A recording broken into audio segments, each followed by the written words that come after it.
Bueno, pues la verdad que es algo que no tenía claro desde hacía mucho tiempo. Cuando acabé el bachiller no sabía muy bien por dónde tirar. Evidentemente sabía que era de números y no de letras. Yo creo que lo que me llamó la atención de la carrera fue precisamente la rama energética. Me llamó la atención pues, un poco las asignaturas y las salidas profesionales que tenía. Y luego también una cosa que me hizo decidirme fue la versatilidad de la carrera, ¿no? Como en ese momento no tenía muy claro qué era lo que quería hacer, a lo que me quería dedicar, pues esa versatilidad que te ofrece una carrera como ingeniero de minas creo que fue lo que finalmente me hizo decidirme. La verdad que fue una etapa súper bonita. Es una etapa muy dura porque supuso para mí al menos muchísimo estudio y muchísimo esfuerzo, sobre todo esfuerzo. Pero tengo muchísimos recuerdos muy agradables. Creo que me quedo con la gente. Al final, a diferencia de otras carreras, nosotros cuando empezamos en primero no empezamos pues 100 personas o 150 personas como pueden empezar en otras carreras, no somos poquitos y eso pues hace que vivas esa experiencia pues, como en familia, ¿no? Entonces yo creo que me quedo con todas las personas que me crucé en aquel momento, que muchísimas me siguen acompañando hoy en día. Y yo creo que es el recuerdo que me llevo. Y también, por supuesto, el Cártel de Minas, que es la famosa competición que hacemos todas las ingenierías de minas de Europa, que nos juntamos en una ciudad a hacer una competición deportiva y eso es un recuerdo fantástico. Bueno, sin lugar a duda, cálculo numérico. O sea, y en concreto, MATLAB. Yo siempre digo que mi cerebro no está preparado para entenderlo y sufrí muchísimo. O sea, fue la última asignatura que probé y sufrí mucho porque no era cuestión de dedicarle tiempo, sino que me frustraba porque no lo entendía. Entonces lo recuerdo con mucho. Pero bueno, también saco la parte positiva de esa frustración, cómo tuve que pasar por ella y cómo tuve que superarlo, ¿no? Pero cálculo numérico, sin duda. Mira, diría Rodrigo Álvarez, fue la persona con la que hice mi proyecto fin de carrera. Yo lo hice del gas shale, aunque ahora trabajo en renovables. En ese momento lo hice de gas shale, fue un proyecto muy interesante. Y creo que lo tomo como referencia. Es una persona muy tranquila. Yo a veces soy un poco nerviosa, entonces también me venía bien tenerlo a él. Muy tranquila y muy apasionada por lo que hacía, ¿no? Desde la tranquilidad, desde la serenidad, muy riguroso. Entonces es alguien al que yo muchas veces recurro cuando tengo que afrontar algún reto, recurro a ese pensamiento, o a esa idea o a ese recuerdo que tengo de él para ganarme esa serenidad y esa rigurosidad que él tenía y esa tranquilidad. Pues mira, más que personificarlo en una persona en concreto o una institución en concreto, yo te diría que cualquier ONG o cualquier persona que dedique su vida a una ONG. Es algo que siempre me ha llamado la atención y siempre intento estar en contacto pues, con estas personas o con ciertas ONG que dedican sus esfuerzos a mejorar la vida de otras personas y para mí tienen todo mi admiración. Porque al final creo que muchas veces nos olvidamos y yo por eso también intento siempre estar en contacto con estas personas para recordar la suerte que tenemos, ¿no? La suerte que tenemos de salir aquí en Coruña a la calle, hacer lo que queremos con todas las libertades del mundo y creo que está bien siempre acordarse de que esto no es, de que es una suerte, no es una suerte haber nacido aquí y no haber nacido en otra parte del mundo.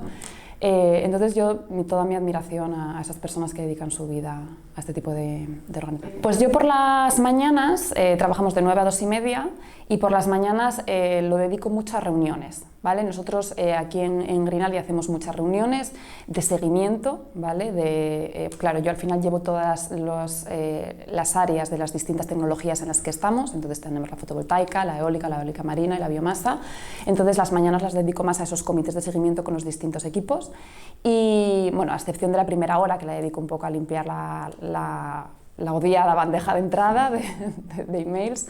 Y luego ya por la tarde lo dedico un poco más, como yo digo, a producir, a trabajar. Y es un poco como me funciona a mí mejor la cabeza, ¿no? Por la tarde estar más aislada y por la mañana estar más en contacto con mis compañeros. Sí, yo diría que sí, principalmente porque empecé mi carrera profesional en Chile, trabajando en pequeña y en mediana minería, en una empresa también pequeñita, distribuidora de explosivos chilena, y ahí pues la dinámica era completamente distinta. Y también era mi primera experiencia laboral y no me autoorganizaba yo tanto, ¿no? Estaba un poco más a expensas de las personas que eran mis responsables necesitaban, ¿no?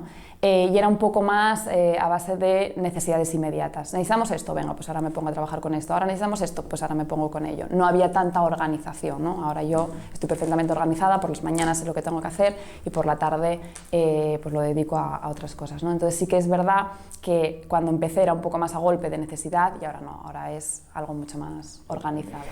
Pues mira, es un tema que llevo mucho tiempo dándole vueltas a la cabeza y es la gestión de personas. Al final en las ingenierías nos enseñan muchísimas cosas, muchísimos temas técnicos, pero nadie nos enseña a gestionar personas. Y luego en la experiencia profesional muchas veces tampoco, ¿no? Te enfocan en... Y cuando vas creciendo en una organización y vas teniendo cada vez más gente responsable a tu cargo, a mí es algo que me costó mucho identificar que eso era parte de mi trabajo. Yo hacía mi trabajo, hacía mis labores de sacar mis proyectos, pero me costó mucho identificar, oye, no, que tú tienes que tener una parte de tu tiempo dedicada a la gestión de personas.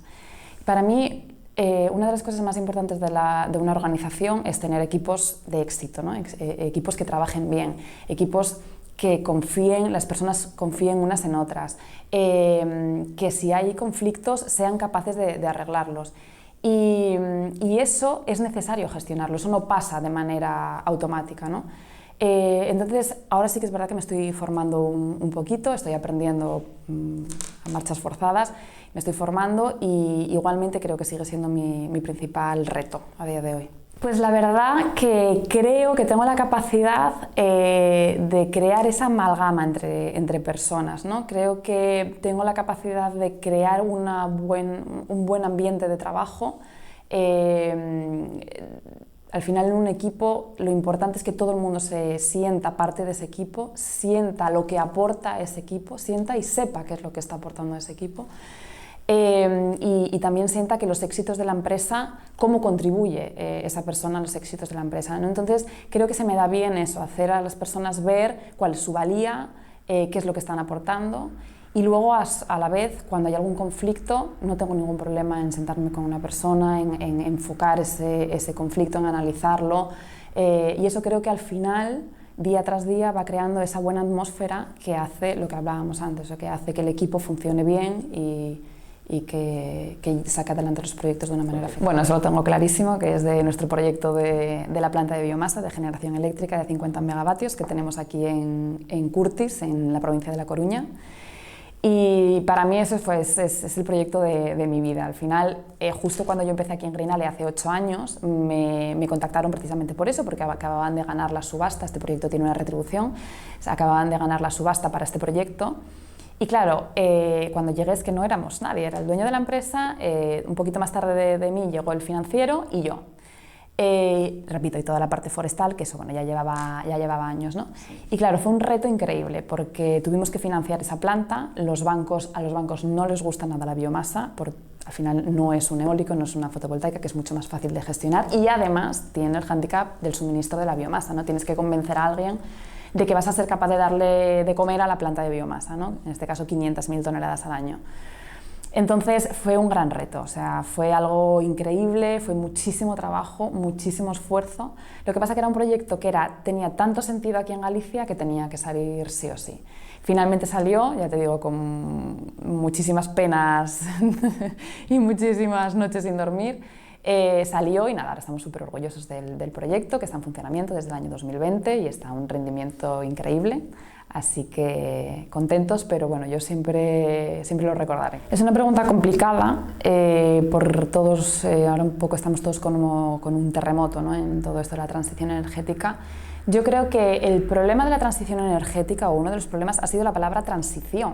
O sea, al final hemos tenido muchísimos años para legislar, para ir poniendo de una manera escalonada proyectos de renovables en funcionamiento, y no lo hemos hecho, por distintos motivos. No vamos a entrar en motivos políticos, motivos legislativos, intereses externos, lo que fuera.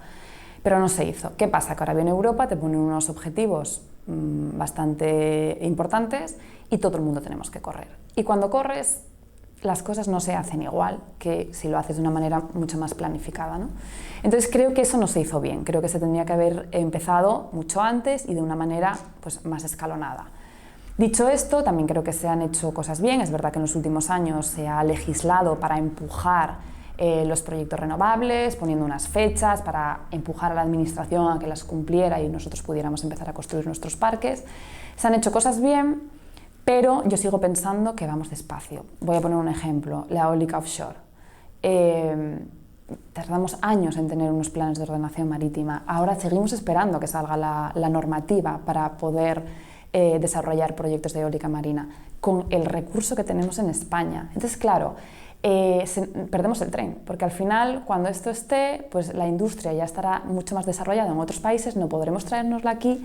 Entonces, creo que vamos lentos, se han hecho cosas bien, repito, porque sí que se ha legislado para intentar empujar las renovables, pero creo que se ha hecho todo de una manera muy lenta. Más justa y más verde. Y me explico. Más verde, está claro, tenemos que descarbonizarnos, tenemos que descarbonizar el sistema, la industria, tenemos que dejar de depender del petróleo, del gas, que sabemos todos de qué países vienen. No sé si al 100%, eso es otro debate, pero tenemos que dejar de depender de una manera tan alta de estos combustibles. Y por tanto tenemos que tener más renovables. Entonces la transición tiene que ser, energéticamente tenemos que ser más verdes y también más justos, creo que eso es muy importante. De esto tiene que beneficiarse todo el mundo, no solamente los promotores, no solamente las empresas constructoras, sino también las comunidades donde implantamos nuestros proyectos. Eso es muy importante, que las comunidades sientan que si ese parque eólico va ahí o ese parque fotovoltaico se implanta en su pueblo, ellos tienen que verse beneficiados por eso. Y por último, las personas que están en su casa consumiendo energía también tienen que verse beneficiados con el precio de la energía. Entonces, más verde y más... decidir qué estudiar. Es complicado porque tampoco yo soy un ejemplo de que lo tuviera claro desde los 5 añitos, ¿no? Pero les diría por una parte algo que les guste, sin idealizarlo. Quiero decir, es imposible que algo nos guste 100%. A mí no me gustó la carrera el 100%, no me gustaron todas las asignaturas. Es algo normal y hay que aceptarlo, ¿no? Pero hombre, no te metas en una ingeniería si no te gustan las matemáticas y la física, ¿no? Yo siempre cuento la anécdota de un amigo que ahora es un abogado, un gran abogado, y él empezó a estudiar caminos. Y yo, ¿pero tú por qué estudiaste caminos? Y me dice, bueno, es que mi padre estudió caminos y mi abuelo estudió caminos. Y yo nunca me lo planteé que iba a estudiar pues caminos, ¿no? Evidentemente duró un año y ahora es un súper abogado. Entonces, hombre, hay que empezar a estudiar algo que tú intuyas que te va a gustar o que ya hayas visto en tus estudios en el instituto o en el colegio que te gusta, ¿no? Que se te da bien. Y luego vuelvo al tema que comentábamos en la primera pregunta, de la flexibilidad, ¿no? Las oportunidades que te den las carreras. Yo al final empecé trabajando en pequeña y mediana minería en Chile y ahora estoy trabajando en una empresa de renovables en España, y eso me lo ha permitido ser ingeniera de minas, porque la versatilidad que te da esa carrera, a mí, al menos personalmente, me ha dado siempre muchísima paz mental, ¿no? Saber que no tengo que estar o que no me encasillé demasiado en algo. Entonces, que te guste y encontrar una carrera que sea versátil. Creo que es muy importante. Y para las personas que empiecen ahora su andadura profesional, les diría un consejo que me dieron a mí en su momento, mi actual jefe, además, el dueño de la empresa, que es que me rodeara de gente buena. Es más, el consejo era que me rodeara de gente mejor que yo. Y creo que es uno de los mejores consejos profesionales que me han dado. Hay gente que tiene miedo a rodearse de gente buena, ¿no? Jolín, pues va a descubrir que yo no sé hacer esto o me va a hacer sombra. Creo que eso es un error tremendo. Yo siempre me he intentado rodear de gente buenísima y es que he aprendido una barbaridad y he crecido profesionalmente gracias a la gente de la que me he rodeado, ¿no? Entonces creo que ese sería el mayor consejo que le podría dar. Rodéate de gente buena y aprende de todo.